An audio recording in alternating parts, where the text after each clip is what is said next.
सभी को जय सिया राम। रामचरितमानस बालकांड दोहा संख्या 20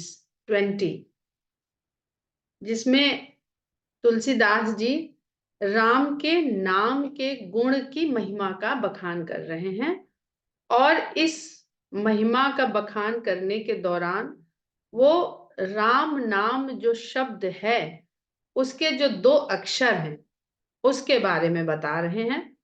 तो उनका कहना है कि एक छत्रु एक मुकुट मन सब बरननि पर जो तुलसी रघुबर नाम के वरन विराजत दो। जो हमारी वर्णमाला है उसमें से ये जो 2 अक्षर हैं, ये एक तो छत्र के समान है और दूसरा मुकुट में लगने वाली मणि के समान है। अगर हम इन दोनों अक्षरों को देखते हैं दूसरे व्यंजनों के साथ में और कहते हैं तुलसी रघुवर नाम के बरन विराजत दो, एक छत्र और एक मुकुट मणि के समान पूरी वर्णमाला में विराजमान होते हैं यानी स्थान पाते हैं। तो जब ये किसी दूसरे व्यंजन के साथ जुड़ते हैं तो एक छत्र के समान ऊपर रहता है और दूसरा मणि के समान ऊपर रहता है, यानी दोनों ही ऊपर विराजमान होते हैं। इनको उन व्यंजन के उन अक्षरों के कभी नीचे चरण में नहीं लगाया जाता है। क्यों? क्योंकि ये राम नाम के 2 अक्षर हैं, तो ये किसी भी अक्षर के नीचे नहीं बैठते हैं। ये सदा सारे अक्षर इनको अपने सिर के ऊपर धारण करते हैं। अब ये जीवन में हम इसका अगर देखें तो क्या अर्थ है? राम नाम के जो 2 अक्षर हैं रा और मा, यदि यही आपके छत्र बन जाएं यानी आपकी रक्षा करने वाले बन जाएं, भगवान को ठाकुर भी कहते हैं क्योंकि क्षत्रिय का एक कॉमन नेम है ठाकुर और मणि बन जाए यानी एक आपको ज्ञान रूपी प्रकाश हर समय देता रहे, जिसमें तेल बाती इलेक्ट्रिक करंट किसी की जरूरत नहीं है, स्वयं प्रकाशवान है और दूसरा आपकी सदा रक्षा करने के लिए तत्पर है। तो जीवन में कोई कठिनाई आ सकती है? कोई कठिनाई नहीं आ सकती है। दिक्कत क्या है कि जो इतना सरल है जीवन, ये सहारा पकड़ लिया इसका कि छत्र हो गया यानी रक्षक हो गए। हमारे जीवन में बहुत सारे रक्षक होते हैं, माता पिता गुरु मित्र पति पत्नी पुत्र, अलग अलग परिस्थिति में सब हमारे रक्षक के रूप में ही आते हैं। पर परम रक्षक जो हमारा है वो हमारे सदा साथ है और सदा प्रकाश भी किए रहता है, हमें अंधकार में भटकने नहीं देता है। पर हम इस रक्षक को छोड़ करके, इस प्रकाश को छोड़ करके कठिनता की ओर भागते हैं, इसलिए जीवन कठिन होता चला जाता है। हम चुनाव करते हैं ना कि हम, मनुष्य का जो बुद्धि है ना वो सरल चीज में उसको मजा नहीं देती है। वो जरा सा कोई कठिन काम होता है तो ये तो बस हम ही कर पाते हैं, कोई दूसरा कर नहीं सकता है। तो मनुष्य को कठिनता भाती है। क्यों भाती है? क्योंकि उससे इससे उसका अहंकार तुष्ट होता है कि जो कोई नहीं कर सकता वो हम कर पाते हैं अपनी बुद्धि के द्वारा।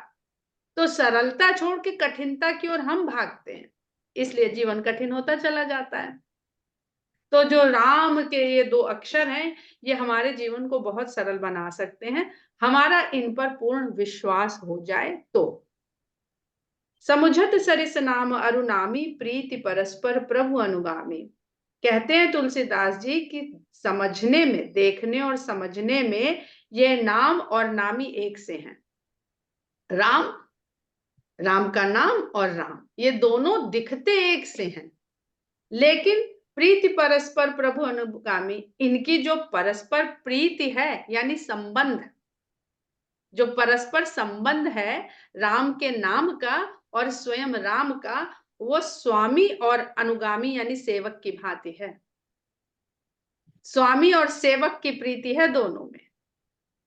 नाम रूप दुई इस उपाधि अकत अनादि सुसामुज साधी।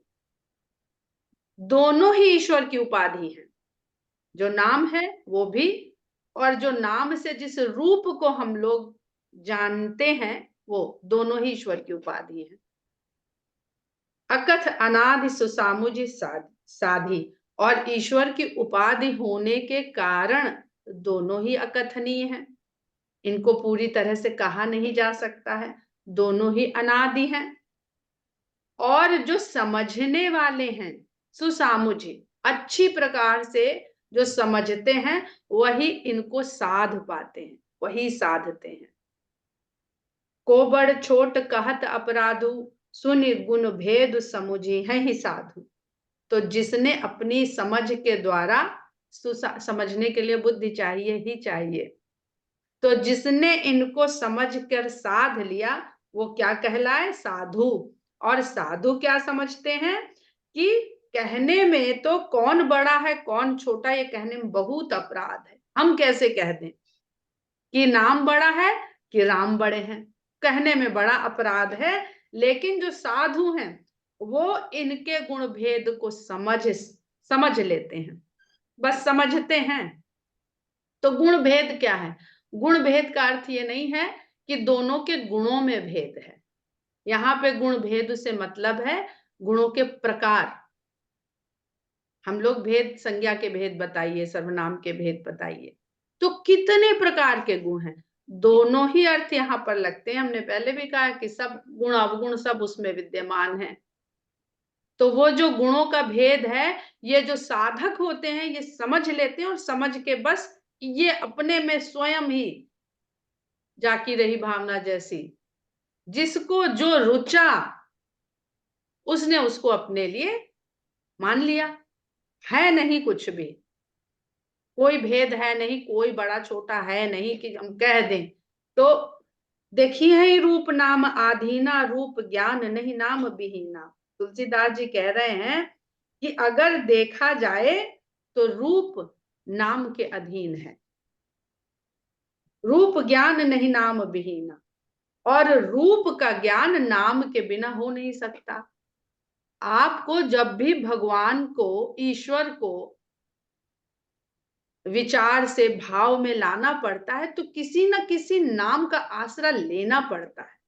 वहां पर कोई ना कोई व्यंजन स्वर जुड़ते ही जुड़ते हैं, तभी तभी वो उसको कुछ कुछ भी आप कहते हैं। दुनिया में ईश्वर के जितने भी नाम हैं, वो सब ईश्वर के जानने के लिए उसके अधीन हो जाता है ईश्वर। ये वहां से ही शुरू हो जाता है। हम कहते हैं कि जिस समय मनुष्य ईश्वर को विचार से नाम रूप में ले आता, चाहे वो प्रार्थना ही क्यों ना हो, प्रार्थना के लिए कुछ शब्द, स्तुतियां, कुछ प्रयोग करता है, कोई नमाज कहता है, कोई प्रेयर कहता है, कोई स्तुति कहता है, कोई आरती कहता है, तो हमने उसी क्षण उस निर्गुण निराकार को शब्द की सीमा में बांध तो दिया। तो जब हमने बांध दिया, जो कल हमने पढ़ के सुनाया था या जो अभी भेजा भी था कि आप ही स्वयं अपने ईश्वर हैं, तो हमने अपने ईश्वर को अपनी खातिर रचना आरंभ कर दिया, और हमारा उससे एक संबंध बन गया, जुड़ने लगा। रूप विशेष नाम बिन जाने, करतल गत न परहि पहचाने। विशेष रूप हो लेकिन उसका नाम ना पता हो, तो अगर वो हथेली पर भी रखा हो तो हम पहचान नहीं सकते हैं। क्यों ये बात क्यों कह रहे हैं तुलसीदास जी? क्योंकि ईश्वर को कभी किसी ने देखा नहीं। ठीक, अब इसमें एक उदाहरण ले लीजिए कि आपने हीरा ना कभी देखा है और ना इस नाम से वाकिफ है कि हीरा होता क्या है, कभी नहीं। और आपको इस संसार में उतरे और आपकी हथेली पे हीरा रख दिया गया या कोहिनूर रख दिया गया, तो आप क्या जानेंगे ये क्या है? लेकिन कभी किस्से कहानियों में आपने कोहिनूर सुन रखा है, और आपकी हथेली में संग्रहालय में गए और किसी ने रखा, और जैसे ही बताया कि ये कोहिनूर है, आपको खट से उसकी सारी विशेषता समझ में आ जाती है। या नहीं भी रखा तो भी कोहिनूर का नाम लिया तो सारी विशेषताएं आपके दिमाग में आ गई, आपने अभी उसे देखा भी नहीं, छूना तो बड़ी दूर की बात है। तो वही कह रहे हैं कि रूप विशेष नाम बिनु जाने, करतल गत न परहि पहचाने। अगर उसका नाम नहीं है बोध में, तो वो हाथ पे भी रखा हो तो समझ नहीं आता है कि ये है क्या। सुमिरिय नाम रूप बिनु देखे, आवत हृदय स्नेह अभिषेखे। लेकिन नाम का स्मरण मात्र कर लेने से, रूप तो कभी नहीं देखा है उसका, वो हृदय में स्नेह के, विशेष स्नेह के रूप में तुरंत अवतरित हो जाता है। कितनी सुंदर बात कह रहे हैं। तो भगवान का अवतरण होता कैसे है? भगवान का अवतरण नाम जप से होता है। सबके हृदय में हो सकता है, सब दशरथ कौशल्या। नाम रूप गति अकथ कहानी, समुझत सुखद न परति बखानी। कह रहे हैं कि नाम और रूप की ये जो बातें चौपाइयां हम लिख रहे हैं, तो इनकी जो लिख तो रहे, कहने का प्रयास, जो कहना कहा जाए वही कहानी। तो कह रहे हैं इसको, इस अकथ कहानी को कहने का प्रयास तो कर रहे हैं, पर ये समुझत सुखद, समझने में सुख देने वाली है, बखान करते नहीं पड़ती है। तो जैसे ही हमने ये शब्द कहा होगा कि जैसे ही आप स्मरण करते हैं, वैसे ही हृदय में एक विशेष स्नेह उत्पन्न हो जाता है। तो निसंदेह सबके हृदय में उस क्षण वो स्नेह सबने अनुभव कर लिया होगा। पर अगर हम अभी सबसे कहें कि चलिए आपने अनुभव कर लिया, तो जरा बताइए कि उस नाम के द्वारा आपका कौन सा रूप आया। कोई नहीं बता पाए, कोई नहीं बता पाए। इसलिए मेरा अपना ये विश्वास है, जो पुस्तक में लिखने का प्रयास कर रही हूं, कि प्रेम ही राम है। क्योंकि इस उदाहरण के द्वारा राम को समझना सबसे सरल है। प्रेम एक ऐसा भाव है जो जीवन में सबने अनुभव किया है, सबने। पर क्या कभी दिखा पाए हैं आप जिनको प्रेम करते हैं, चाहे बच्चे हो, मित्र हो, आपका पेट हो, प्रकृति हो, वो प्रेम आप कभी दिखा पाए हैं या बता पाए हैं कि क्या है, कितना है, कैसा है? नहीं। तो क्या इसका ये मतलब है कि जिस चीज को आप नहीं दिखा पा रहे हैं वो एग्जिस्ट नहीं करती है? ना, आप जानते हैं कि वो एग्जिस्ट करती है। तो जब प्रेम जैसा भाव न दिख कर, न दिखा कर, न प्रकट होकर एग्जिस्ट करता है, तो ये बात क्यों नहीं समझ में आती है कि राम दिखता नहीं है हमको, पर एग्जिस्ट करता है हमारे भीतर। तो इसलिए जो परमात्मा शब्द है, वहां से जब हम परम शब्द लेते हैं और थोड़ी देर के लिए अनपढ़ बन जाते हैं, तो अनपढ़ बन जाते हैं, मात्राओं को भूल जाते हैं, तो वहां से जो निकलता है पारामा, वहां पर बनता है प्रेम। उस पारामा से ही प्रेम बनता है। और उस परम तत्व तक सब लोग नहीं पहुंच सकते हैं, तो पा निकाल देते हैं, तो बचता है रामा। तो अगर हम परम तत्व तक नहीं भी पहुंचे हैं, तो भी हमारे हाथ में राम तो रहता ही रहता है। जो बिरले पहुंच गए अपने उस प्रेम भाव से परम तक, वो राम के साथ परम को भी प्राप्त कर लिए। पर जो उस प्रेम भाव को द्वारा भी परम तत्व तक नहीं पहुंच पाए, मात्राओं में दुनिया उलझा देती है, तरह तरह की मात्राएं लगा के, तो भी राम तो हमारे हाथ में रहता ही रहता है। नाम रूप गति अकथ कहानी, समुझत सुखद न परति बखानी। अगुन सगुन बिच नाम सुसाखी, उभय प्रबोधक चतुर दुभाषी। तो हम देख रहे हैं कि इस प्रकार निर्गुण और सगुण के बीच में ये नाम ही है जो सुसाखी है, जो साक्ष्य है, साक्षी है। उभय प्रबोधक चतुर दुभाषी, जो चतुर दुभाषिया होगा वही इसका बोध करा पाएगा। चतुर भाई, दुभाषिक का क्या क्या काम है? दो भाषा को जानता है, अंग्रेजी जानता है, हिंदी जानता है। उसने अंग्रेजी सुना, आपकी भाषा में उसको ट्रांसलेट करके बता दिया। आप अंग्रेजी न जानते हुए भी क्या कहा था फलाने ने, आपने समझ लिया। तो जो चतुर दुभाषिया है, ऐसा साधक है जिसने इस निर्गुण और सगुण दोनों को जान लिया है। तो वो निर्गुण को बताता है तो आपसे सगुण की भाषा में बता देता है, तो आपको वो निर्गुण सगुण के रूप में समझ में आने लगता है। और जब निर्गुण से बताता है तो वो इस सगुण को निर्गुण के रूप में बता देता है, तो उसको ये निर्गुण समझ में आने लगता है। इतनी सी बात है। पता नहीं क्यों लोग कहते हैं कि तुलसीदास जी सगुण उपासक हैं। सगुण निर्गुण कुछ होता ही नहीं है अलग अलग, सब एक है। हम देख रहे हैं कि बालकांड के आरंभ से ही तुलसीदास जी का जो बखान है, वो केवल और केवल अभेद का है। तो सबसे पहले हमें अभेद बुद्धि को नष्ट करना पड़ेगा, बंद करना पड़ेगा, तब हम राम को समझ पाएंगे। और ये दुभाषिया चतुर्दुभाषिया केवल शंकर भगवान है जो कहते हैं मंगल भवन अमंगलहारी उमा सहित जहि जपत पुरारी। वो चतुर्दुभाषिया केवल शंकर भगवान है, उनकी कृपा हो जाएगी तो वो ही ज्ञानी है, वही है सगुण और निर्गुण और निर्गुण और सगुण का जो एक रूपता है वो हमें बता सकेंगे। राम नाम मणि दीप धरु जी दे हरिद्वार तुलसी भीतर बाहिरहु जौ चाहे सिवजियार। तो ये राम के नाम का दीपक, मणि दीपक अगर हम जिह्वा रूपी देह की देहरी पे धर दे, ये पूरी देह हमारा एक मकान हो गया, भवन हो गया।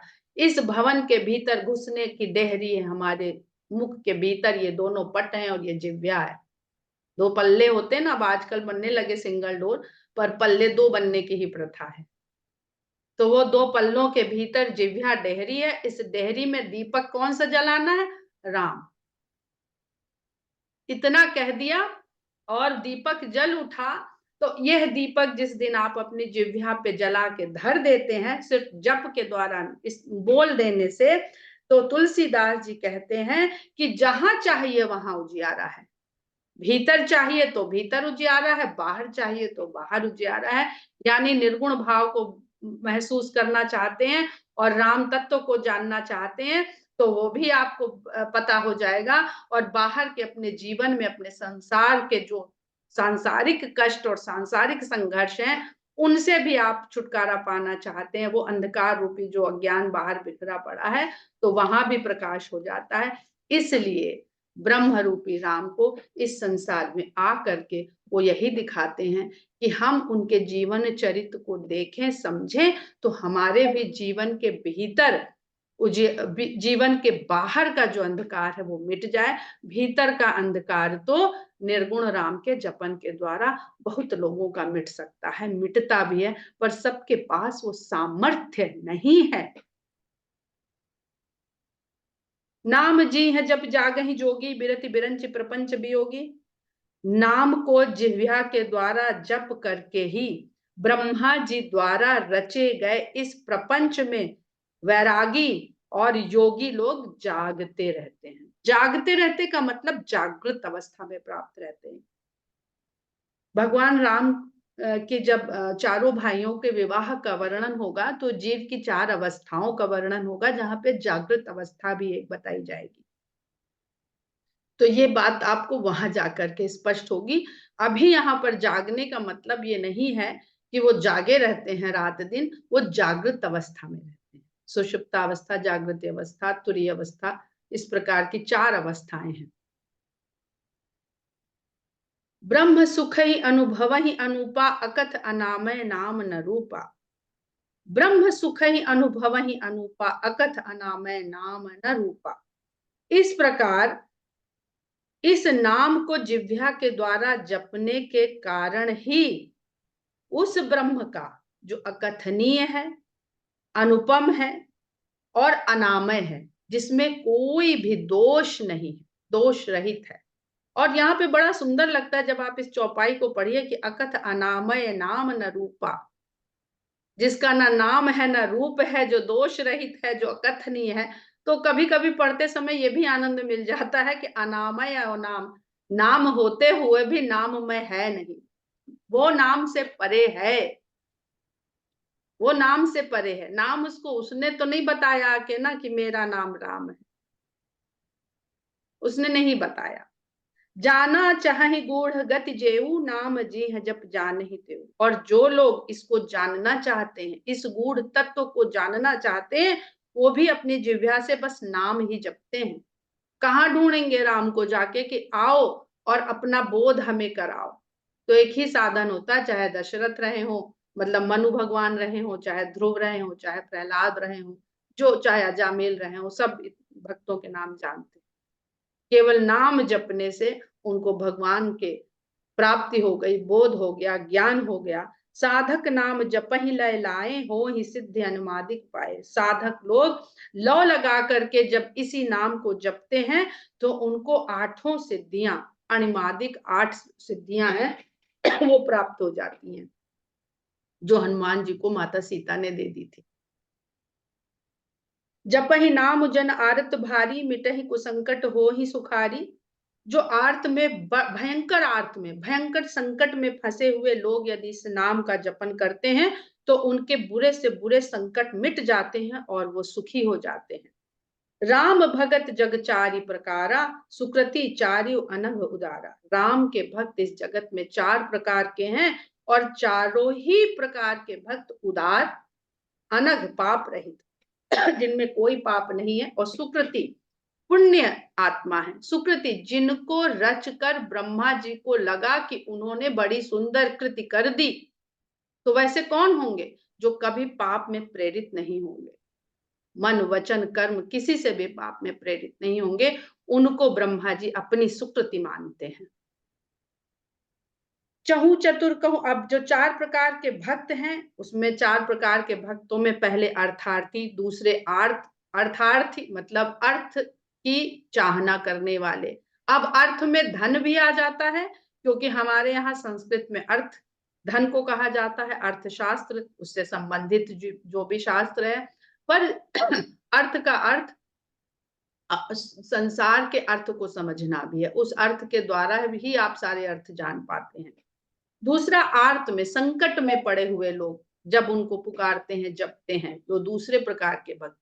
देखा होगा ना, बहुत लोग यज्ञ हवन पूजा इत्यादि कराते हैं कि हमारा बिजनेस सक्सेसफुल हो जाए, भाई हमने फैक्ट्री डाली है इसमें घाटा ना होने पाए, तो ये अर्थार्थी है। आर्त में पड़े हुए, मगन जीवन चल रहा है बढ़िया, बहुत बढ़िया, कोई संकट आया तो जल्दी जल्दी भागते हैं, अरे ये संकट आ गया क्या करें, इसमें फंस गए हैं क्या करें, या ये हमारे परिवार पे, बच्चे को, बेटे को, बेटी को ये रोग हो गया है या फेल हो गया है, या तो फिर वो जब करते हैं संकट में, संकट आने के समय जपते हैं।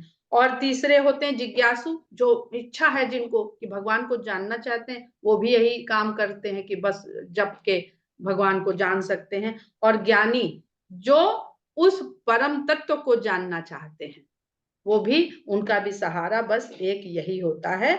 सुकृति चारु अनग उदारा, चहु चतुर कहु नाम अधारा, ज्ञानी प्रभु ही विशेष प्यारा। इन चारों ही चतुरों को, मतलब यही सबसे चतुर है संसार में।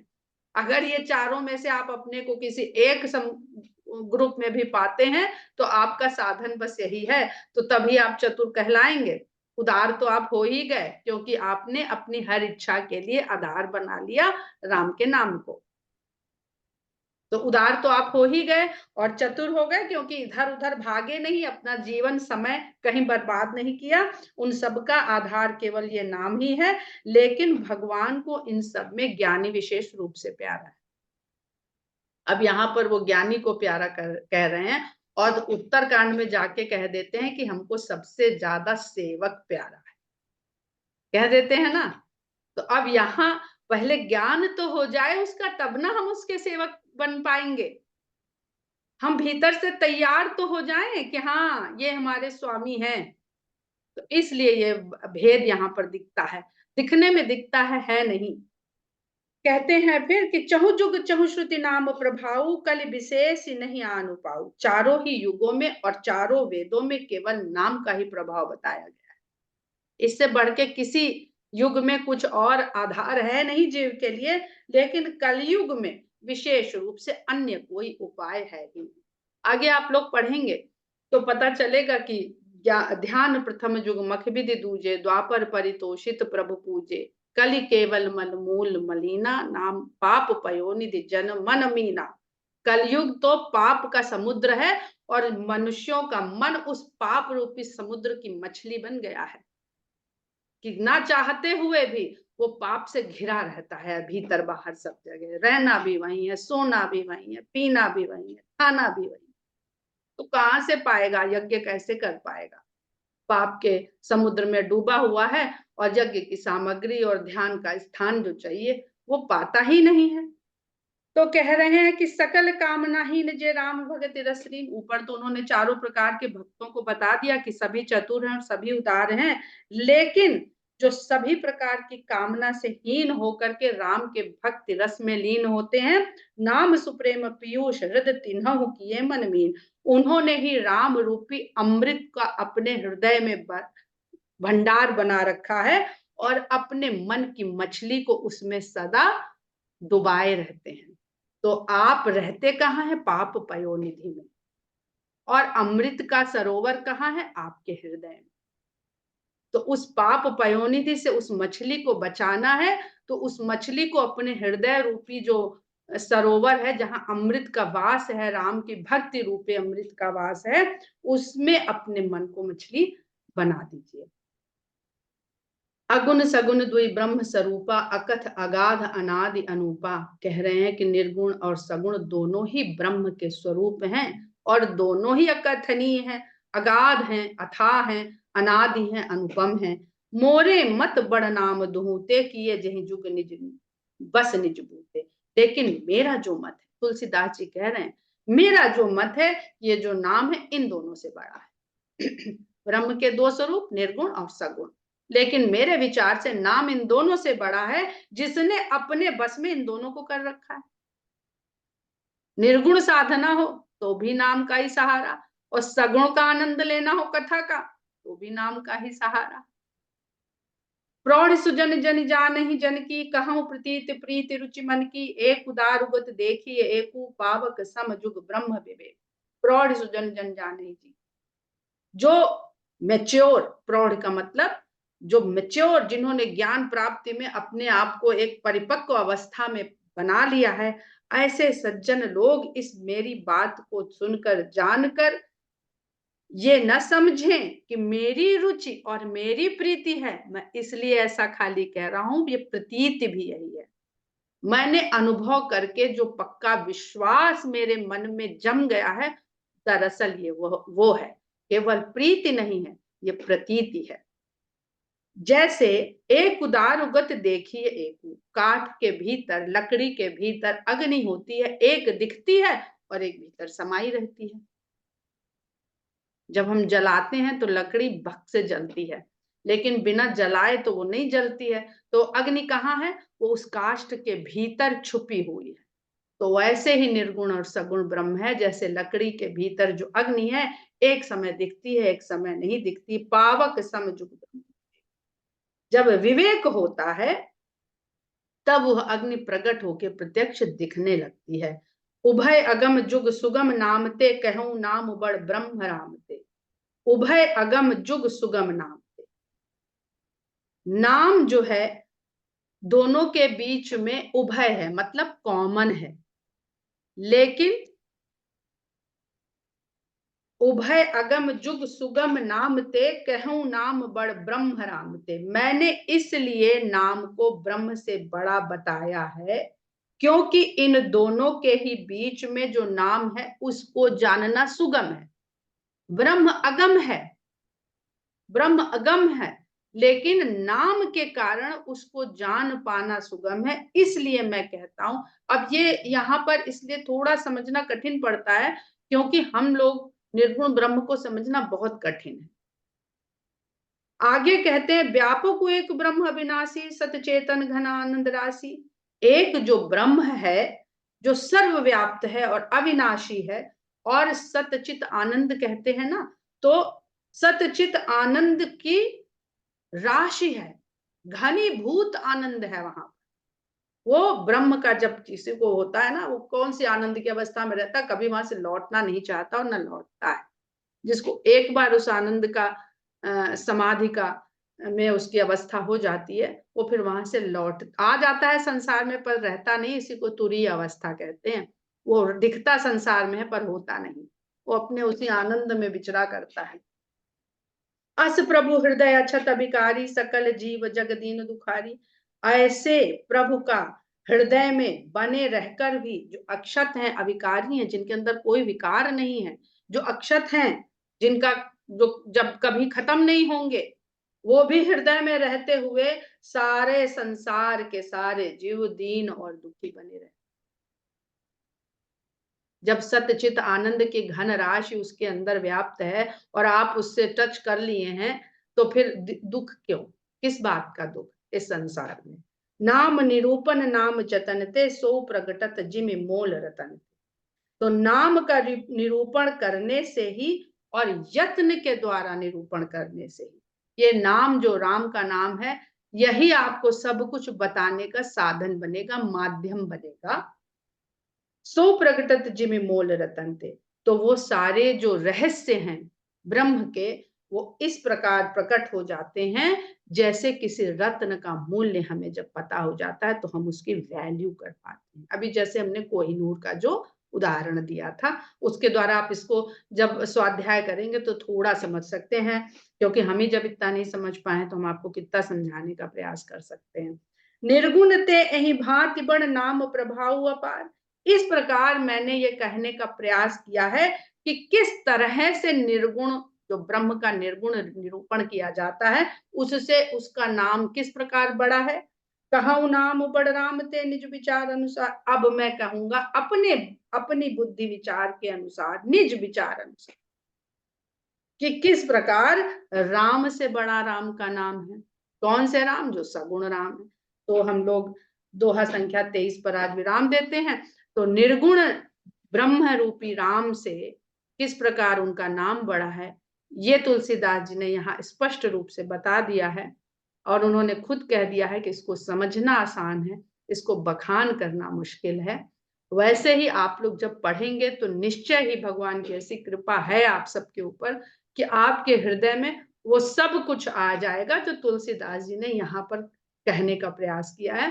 कल हम लोग सुनेंगे कि सगुण से किस प्रकार राम का नाम। जय सिया राम। जय सिया राम।